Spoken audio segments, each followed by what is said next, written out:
Olá, comunidade ESPM! Hoje, o projeto Sabores do Café viajou 200 quilômetros da capital de São Paulo até a cidade de Espírito Santo do Pinhal, considerada a capital estadual do café, para a gente conversar com uma especialista na área, que é a Andréia Schilassi, também engenheira agrônoma e idealizadora e gestora do roteiro turístico do Genoma A Xícara. Andréia, muito obrigado pela sua participação aqui no projeto e dê um alô aqui para os nossos assinantes, né? Eu que agradeço e obrigada pela presença, que bom que vocês estão aqui, né?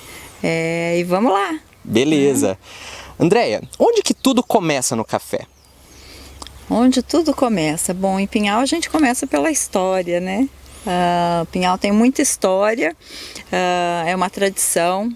Pinhal é considerado o maior cluster de café do mundo, né? E para os produtores aqui, a gente tem em torno de 950 produtores de café, né? E toda a cadeia produtiva. E o nosso roteiro chama do Genoma A Xícara, que é justamente para a gente conhecer todo esse caminho que o café percorre até chegar à xícara, né?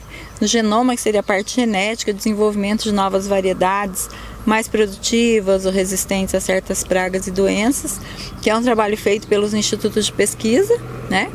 E aí toda essa cadeia produtiva dos produtores, exportadores, armazéns, cooperativas, as indústrias de máquinas para café, que Pinhal é referência mundial, né? A gente exporta para mais de 100 países.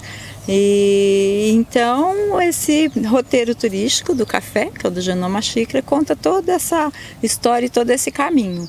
Aí no final a gente toma a xicrinha de café com uma outra visão, né? Sabendo quanta gente tem dentro da xicrinha, quanta gente trabalhou para o cafezinho chegar à xícara. Que bacana, é um processo então que começa aqui na lavoura e tem muitos processos até chegar na xícara de quem está tomando a bebida, né? Perfeitamente. O café ele é plantado com muda, né? Então a gente começa lá até o viverista nessa cadeia produtiva toda, formando a muda, enquanto o produtor prepara o solo, né? E todo o cuidado de análise de solo, de adubação, de definição de espaçamento, até fazer o plantio. Aí mais 3 anos para o café começar a produzir. Certo. A gente está aqui numa rua de café, né? Exatamente. E como que é feito esse planejamento de espaço? Quanto espaço tem entre uma muda e outra? Como que funciona? Bom, a gente tem aqui um espaçamento de 3,5 metros entre linhas, né? Então esse espaçamento ele vai ser definido se você vai fazer os tratos culturais com o trator ou não. Se isso vai ser mecanizado, né? Se vai ser uma lavoura mecanizada ou não, porque aí esse espaçamento, por exemplo, é para que o trator possa passar aqui entre as plantas, entre as linhas, né? E depois a gente tem um espaçamento entre as plantas, que aqui é 80 centímetros, então o espaçamento seria 3,5 por 80, 3,5 entre linhas e 80 entre plantas. Certo. E aqui na sua lavoura, na sua propriedade, você planta que espécie de café? Existe mais de uma? Como que funciona? Sim, aqui a espécie é arábica. Arábica. Arábica. E além da arábica, o que tem de espécie de plantas de café? Espécie, então o Brasil planta 2 espécies, que é o arábica e o canéfora. Tá? Então eu sempre falo assim pra gente, para ficar fácil de entender, a gente pensar em 2 guarda-chuvas. Aqui o arábica e aqui o canéfora. Então dentro do guarda-chuva do canéfora a gente tem as variedades que seria o conilon e o robusta, tá? Que é um café diferente do que a gente está mais habituado a tomar, que é o arábica. Então dentro do guarda-chuva do arábica a gente tem as variedades que são as que a gente mais encontra nas cafeterias. É o bourbon, o catuai amarelo, catuai vermelho, o mundo novo, o batã, arara, icatu. Então são várias variedades de arábica, né? Certo. Então dentro da espécie arábica a gente tem uma subcategoria para poder dizer o que é um bourbon, são variedades. Variedades. Que bacana. Quantas variedades hoje tem mapeado no café? Meu Deus, não sei te falar, mas são muitas. São muitas. São muitas. É só pelo que você falou aqui, já são muitas. pelo menos 7 ou 8, né? Não, são centenas. Centenas. Centenas. Entendi. E essa região aqui de Espírito Santo do Pinhal, por que é considerada a capital estadual do café? Bom, justamente por essa tradição, né, que Pinhal tem com o café e ter toda essa cadeia produtiva aqui. Né? Então, Pinhal, desde a sua formação, já tinha café, depois foi se fortalecendo e a gente tem muita história, muita herança, né? Que o café nos deixou, porque o café foi muito forte aqui e ainda é, mas com essa também implantação das indústrias de máquinas para café, a gente começou com a Federig, que hoje não existe mais, mas elas faziam máquinas para descascar o café, eram máquinas de madeira, lindas, né? E a gente tem um exemplar de uma máquina dessa no Museu da Imigração em São Paulo, mas que está indo para o Museu do Café em Santos, né? Então ela é uma indústria que era de Pinhal, então são máquinas de Pinhal. Então toda essa história, todo esse o cluster, né, que eu falei, tudo que a gente precisa de café a gente encontra em Pinhal. E além disso tudo, a gente tem aqui a indicação geográfica do café, né, que reconhece toda essa tradição e importância de Pinhal e região. Ela é reconhecida pelo INPI, né? E reconhece toda essa importância. Então, assim, nós temos, em razão de todo esse terroir e a nossa história, nós temos 15 IGs de café no Brasil, né? E uma delas é a de Pinhal, é a indicação de procedência região de Pinhal. IG seria uma indicação geográfica. Indicação geográfica. Então é um café com uma origem controlada. Então de Pinhal, por exemplo, é o café que a origem dele é nesta região, né? Por isso geográfica, né? Essa região geográfica. E a origem é aqui e ela reconhece toda essa importância. E ela é controlada porque os cafés que recebem o selo, né? Eles têm que cumprir uma série de quesitos, né? Simultaneamente. Então, primeiro tem que estar na área geográfica da região de Pinhal, tem que ser associado do COCAMP, que é o Conselho Gestor da Indicação Geográfica, e o café tem que ser acima de 80 pontos. Certo. A gente vai falar daqui a pouquinho sobre essa pontuação, né? Mas antes eu queria entender assim, hoje nós estamos em que época do ano para o café? Nós estamos numa época de pós-colheita, né? E já de tratos culturais, como adubação, roçada e a época de formação do grão. A gente teve a florada há umas 3 semanas atrás, né? E agora a gente vai conseguir identificar aqui na lavoura já os grãozinhos crescendo. Certo. E cada florzinha vira um grãozinho de café. Certo. E aí, como que é o ciclo do grão? Ele amadurece? Como que é esse percurso dele do verde até o momento de colher? Bom, então ele começa com a flor, né? Tá. A florada do café é maravilhosa, né? Quem tiver a oportunidade de conhecer, ela é muito rápida, mas é assim, esplêndida. Então começa com a flor, né? E aí cada flor vai virar um grãozinho.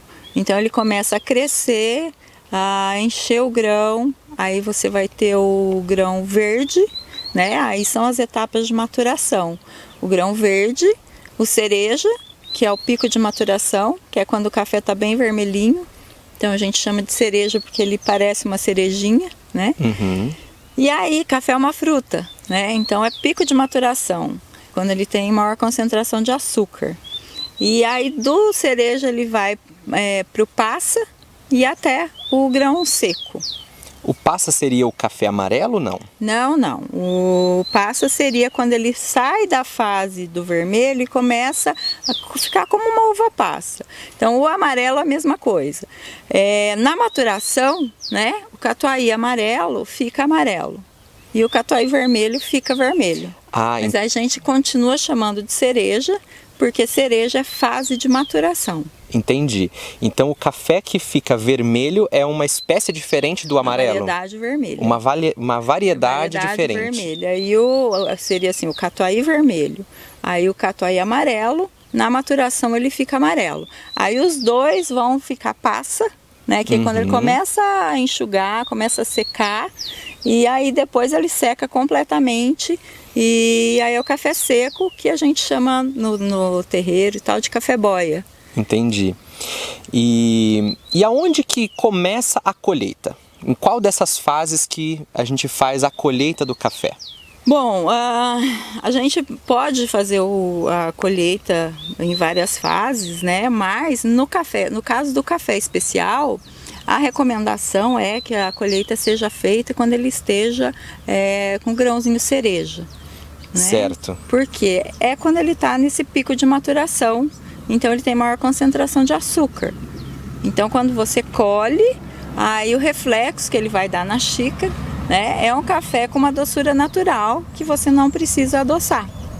Certo. Tá? E o momento da colheita, eu imagino que então influencie na qualidade do produto, na qualidade do café. Totalmente. Então, um dos primeiros cuidados que a gente tem que ter para obter cafés especiais é saber a hora ideal de começar. Quando a gente tiver pelo menos 80% de café cereja na lavoura. Entendi. E imagino então que existe dentro de um mesmo pé de café um tempo diferente. Acredito que um galho eventualmente possa vir a estar no formato já cereja ou já vermelho, já na cor certinha, enquanto outros galhos não. Como que é esse controle então? Sim. A gente consegue observar aqui, né, que a gente tem diferentes tamanhos de grãos. Então, existe a colheita seletiva, que a pessoa vem e vai pegar só o grãozinho vermelho, né, selecionando o vermelho. Mas no Brasil, a gente faz uma colheita única. Então, a gente aguarda que pelo menos 80% dos grãos da lavoura chegue no ponto de cereja. Com isso, os mais adiantados começam a cair no chão, né? Então, esse café do chão não é mais um café especial. Vai ser café, vai ser vendido como café, mas não é mais café especial. Entendi. Entendeu? O café especial, então, é aquele colhido um a um na mão? Não. No Brasil, a gente colhe de uma vez só. Tá tudo de uma vez. Vai colher o cereja, vai colher o seco e vai colher o verde. Só que a gente espera que pelo menos 80% dos grãos cheguem no ponto de cereja. Entendi. Os mais adiantados começam a secar e cair, né? Mas a gente ainda vai ter o grão seco também na planta. E aí o outro cuidado que a gente tem que ter para obter cafés especiais é fazer a colheita no pano. Então a gente coloca um pano embaixo do pé de café, né? Para fazer a derriça, para derrubar o grão no pano. Certo. Tá? Então esse pano vai separar daquele café que já caiu, né? Sim. Que está no chão. Que teve contato com o solo. Teve contato com o solo e vai proteger para também não ter contato com o solo. Então nesse pano, quando a gente faz a derriça total, a gente vai ter 80% de vermelho, uns 15% do seco e uns 5% de verde. E eles são separados ou não? No pano ele vai tudo junto. Essa separação a gente vai fazer no pós-colheita. Que uma parte da separação é feita no lavador, tá? Que ele vai separar o cereja verde do boia, que é o seco, porque o seco boia, né? Sim, entendi. Por isso que ele é chamado de café boia, tá? Certo. Então essa é uma primeira separação. E depois a gente vai ter outras, né, tanto no processo do cereja descascado, como no equipamento também de benefício e rebenefício. Certo. Quando o café já estiver seco, né, aí ele vai separar também através de outros maquinários. Que seria a mesa densimétrica e a máquina eletrônica, que aí ela faz leitura laser e separa os defeitos. Bacana. E como hoje, o que nós temos de tecnologia para a colheita? Né? Quais são as formas possíveis de se colher o café? Bom, a colheita ela pode ser, essa colheita única que a gente faz, ela pode ser manual, né? A pessoa vai, ela fecha a mão e puxa e colhe tudo. E ela pode ser semi-mecanizada, que aí ela vai usar uma maquininha, que é a roçadeira de jardim, né? Que no lugar da lâmina a gente põe uma mãozinha, né? Essa mãozinha vai vibrar. Certo. E aí com a maquininha a gente faz a derriça. Ela é semi-mecanizada, por quê? Porque a gente faz a derriça com a máquina, no pano, né? Mas recolher e ensacar, aí continua sendo manual. Tá. Tá? Então derruba no pano a máquina. É a máquina. E aí esse processo de recolher o pano, tudo, ainda é manual. É manual. Aí a gente tem a máquina 100% mecanizada. Já temos essa tecnologia? Temos essa tecnologia, inclusive aqui em Pinhal. É mesmo? E como que funciona essa 100% mecanizada? Essa 100% mecanizada, a máquina faz tudo. Ela colhe, ela separa as folhas e ela já coloca no depósito. Então não precisa do pano, não precisa de gente, é só o motorista, né, que passa colhendo. Ela é uma máquina bem grande, ela tem quase 4 metros de altura, né? Ela é um U invertido. E aí ela passa em cima da linha. Em cima entre essas ruas, né? Imagina uma roda aqui, aí sobe, vai para lá, desce, a roda do outro lado. Entendi. Então esse U invertido vestindo a planta. Aí ela tem duas coisas assim como lava rápido. Sei. Aí ela passa chacoalhando a planta. O café cai na esteira, que tem um sistema de ventilação que tira as folhas e já manda para o depósito. Que bacana. E isso é uma tecnologia também produzida em Pinhal? Também produzida em Pinhal. A gente tem as máquinas aqui. Que bacana. Uma máquina dessa colhe no dia o mesmo que 80 pessoas. Que 80 pessoas? 80 pessoas. E qual o custo dessa máquina hoje? Você sabe mais ou menos? Eu acredito que entre 1 milhão e 1 milhão e 300. Entendi. E você sabe se é algo que precisa de constante manutenção, assim? Sim, mas como a gente está aqui, mas isso fica fácil, mas é uma máquina que funciona super bem. Ela não vai ter assim sempre problemas, vamos dizer, né? A manutenção como um carro, né? Você tem que fazer a manutenção justamente para que ela não quebre, mas... Sim. E o resultado dessa máquina é o mesmo esperado do resultado das pessoas quando vem colher manual ou de forma semi-mecanizada? Você tem que saber, né, da mesma forma, o ponto ideal para colher, né? E o operador também tem que ser bem treinado, né, para conseguir ter um bom trabalho. Legal. E hoje aqui dentro da lavoura, qual que é o principal desafio do produtor do café? Assim, do ponto de vista climático, do ponto de vista de adubação, ou qualquer outro desafio que vocês enfrentam hoje? Eu acredito que o principal desafio é mão de obra. Mão de obra? Mão de obra. Entendi. Por qual razão que é complicado? É difícil achar pessoas que queiram trabalhar na lavoura ou é falta de especialização? Sim, é difícil achar pessoas que queiram trabalhar na lavoura, né? Tanto na de café, como na de uva, como nos hotéis, nas pousadas. É difícil achar a pessoa que queira trabalhar e mais ainda a mão de obra mais especializada. Né? É um grande desafio. Além do valor, né? Claro, porque o custo, né? Custo do café, a gente está numa região montanhosa, né? Sim. Então, o custo fica maior, porque não é todo lugar que a gente consegue fazer tudo com máquina, né? Então, o custo é maior. E aí a remuneração, né, até por ser um café de uma região especial, ela teria também que ser diferenciada, né? Diferente de uma região que faz tudo com máquina, que aí o custo cai, né? O custo fica bem abaixo e aí na hora de vender é diferente você vender para um mercado e... O nosso, no caso, teria que ter esse diferencial, né? Ele tem esse diferencial em qualidade e também precisa ter o diferencial em valores, né? Sim. Então, quando chega na prateleira do supermercado, de repente, todos esses fatores que você me falou não são muito considerados, ou são, na hora do preço? Bom, no caso do café especial, né? Aí isso sim, ele acaba sendo considerado, né? Porque são vários fatores que você pode favorecer, né?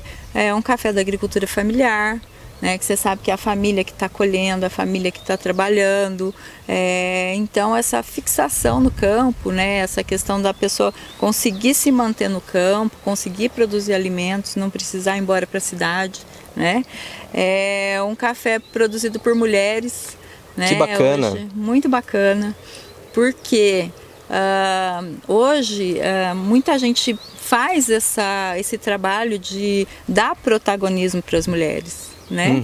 Porque as mulheres sempre estiveram na lavoura. Sim, né? Historicamente, né? Historicamente.